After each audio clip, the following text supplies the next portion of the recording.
नमस्कार दोस्तों। तो कल ही हम इस चीज़ के ऊपर डिस्कस कर रहे थे कि पूरा यूएस इस टाइम पर हाई अलर्ट पर है और यूएस ने पहले इस चीज़ की आशंका जता दी थी कि ईरान और इजराइल के बीच में एक बड़ा कॉन्फ्लिक्ट होने वाला है। इजराइल बिना यूएस की परमिशन के अटैक करने वाला है। हमने अभी कवर किया कि आज ही इजराइल ने ईरान के ऊपर, ईरान की कई सारी न्यूक्लियर फैसिलिटीज़ के ऊपर अटैक कर दिया।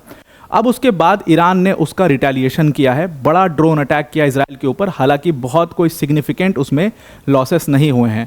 ईरान ऐसा क्लेम कर रहा है कि बहुत सिग्निफिकेंट हमने लॉसेस कर दिए इजराइल के, लेकिन ये जो ड्रोन अटैक था इसको इजराइल पूरी तरीके से कह रहा है फेल्ड ड्रोन अटैक था जो अभी ईरान ने किया है। हालांकि रिटेलिएशन शुरू हो चुका है और रिटेलिएशन का मतलब ये है कि अब इस पूरे रीजन में एक बार फिर से कॉन्फ्लिक्ट अपने चरम पर आ गया। जो कॉन्फ्लिक्ट ऐसा माना जा रहा था कि उनकी डील चल रही है, वो शांत हो जाएगा, लेकिन जब भी वो शांत होने वाला होता है कुछ ना कुछ उसमें बड़ा ऐसा हो जाता है और वही फिर से देखने को मिला है। अब अगर आप इजराइल और ईरान को कंपेयर करोगे इन terms of military capabilities, in terms of power, तो फिर आपको एक बड़ा डिफरेंस यहाँ पर देखने को मिलेगा। अब देखिए, ईरान के ऊपर 1980 के बाद ये सबसे बड़ा हमला है जो इजराइल ने किया है, ऐसा बताया जा रहा है। क्योंकि जिस तरीके के लॉसेस ईरान को हुए हैं, उनकी न्यूक्लियर कैपेबिलिटीज़ को जब अटैक किया इजराइल ने, हालांकि ईरान का कहना है कि नहीं, इन्होंने ऐसा कुछ नहीं किया, इन्होंने हमारे सिविलियन इंफ्रास्ट्रक्चर को किया है, कई सारे बच्चों की जान गई है उसमें।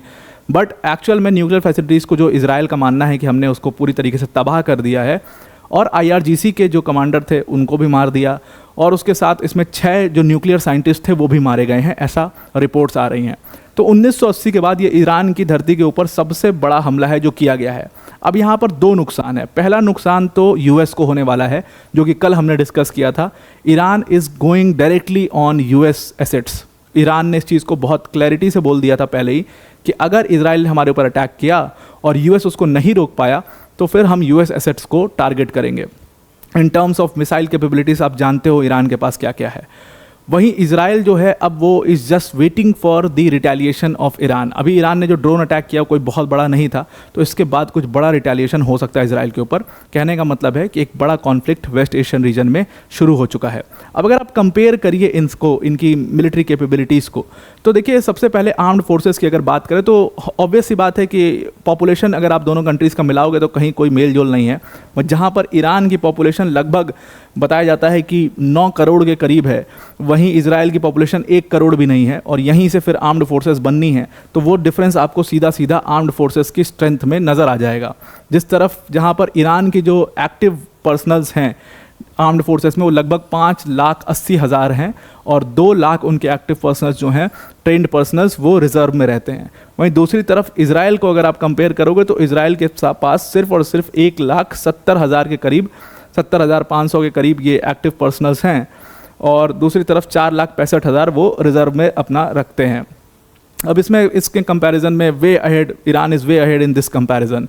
बट आर्म्ड फोर्सेस की पॉपुलेशन ज़्यादा होना इस चीज़ का बिल्कुल भी कन्विक्शन नहीं है कि आप कोई भी वॉर जीत जाओगे, और ये इजराइल ने कई बार प्रूव किया है।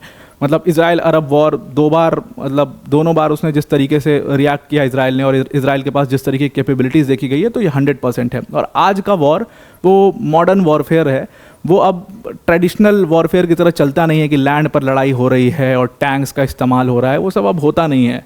अब it is more of a, मतलब आप देखोगे कि एयर पावर की लड़ाई जो है वो साफ साफ दिखाई देगी। फिर आपके एयर डिफेंस सिस्टम किस तरीके से वर्क कर रहे हैं, जो अभी आपने इंडिया पाकिस्तान के कॉन्फ्लिक्ट में देखा, इसीलिए पाकिस्तान भी बहुत पीछे छूट गया।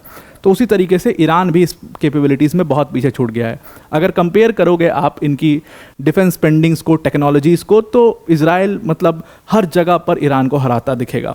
अगर डिफेंस स्पेंडिंग की बात करें तो इजराइल का जो बजट है, डिफेंस बजट, वो $24 बिलियन का है और वहीं ईरान का सिर्फ और सिर्फ 9-10 बिलियन डॉलर से करीब है। मतलब दुगने से भी ज़्यादा का फ़र्क है और वो फ़र्क इनके इक्विपमेंट्स, मिलिट्री इक्विपमेंट्स और कैपेबिलिटीज़ के ऊपर दिख जाता है। लेकिन एक बात बिल्कुल नोट करने वाली है यहाँ पर कि IRGC, Iran's revolutionary guard corps, जो कि सबसे ज़्यादा सरदर्द बनी हुई है इजराइल के लिए, कहा जाता है, खुद ये यूएस की एक बहुत बड़ी एजेंसी है, foundation for defence of democracies, FDD कहते हैं उसको, उन्होंने रिसर्च किया था इसके ऊपर और कहा था कि IRGC कोई डिफेंस बजट के ऊपर डिपेंडेंट नहीं है ईरान के। IRGC को कई अलग देशों से भी पैसे आते हैं और कई अलग देशों में भी वो ऑपरेट करते हैं, वहाँ से भी काफ़ी अच्छा फंड्स वहाँ पर जनरेट करते हैं, ऐसा माना जाता है। और इसलिए IRGC अपने स्टेट के, ईरान के डिफेंस बजट के ऊपर तो बिल्कुल भी डिपेंडेंट नहीं रहता है। इतनी सारी मिलिशियाज जो खड़ी की हुई हैं उनको सबको आईआरजीसी हैंडल करता है, और ये सारी मिलिशियाज को अगर ये मैनेज कर पा रहे हैं, इतना फंड है इनके पास, तो ऑब्वियस सी बात है आईआरजीसी के पास कितना ही फंड होगा, तो उसमें वो चीज़ को आप बिल्कुल निगलेक्ट नहीं कर सकते हैं। वही दूसरी चीज़ अगर आप यहाँ पर देखें, फायर पावर की बात करें जो कि मेन चीज़ है, यहाँ पर भी इजराइल जो है वो सीधे सीधे तौर पर सीधा सीधा तेहरान को हराता है, मतलब ईरान को हराते हुए नज़र आएगा आपको। फायर पावर मतलब एयरक्राफ्ट्स की बात करें तो 612 एयरक्राफ्ट हैं इजराइल के पास, और वहीं ईरान के पास 551 एयरक्राफ्ट्स हैं। लेकिन इसके अलावा इनके पास जो मॉडर्न फाइटर टेक्नोलॉजीज़ हैं इजराइल के पास, वो दुनिया की सबसे बेस्ट, सबसे बेहतरीन फाइटर टेक्नोलॉजीज़ हैं। आप बात करेंगे F-15 की, आप बात करेंगे F-16 की, आप F-35 की बात करेंगे, सब कुछ इजराइल के पास मौजूद है। वहीं ईरान के पास कुछ भी नहीं है in terms of fire power. तो in terms of fire power वैसे भी ईरान के पास बिल्कुल nothing, it has nothing. In terms of air defence system it has nothing.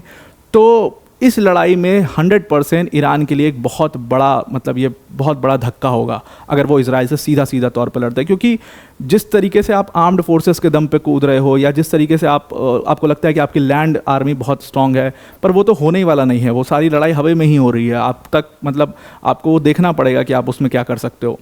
उसी तरीके से अगर आप उसमें नेवल प्रेजेंस में बात करें, तो नेवल प्रेजेंस में ईरान और इजराइल का दोनों का सिमिलर ही हाल है, कोई बहुत बड़ा नेवल प्रेजेंस दोनों का नहीं है।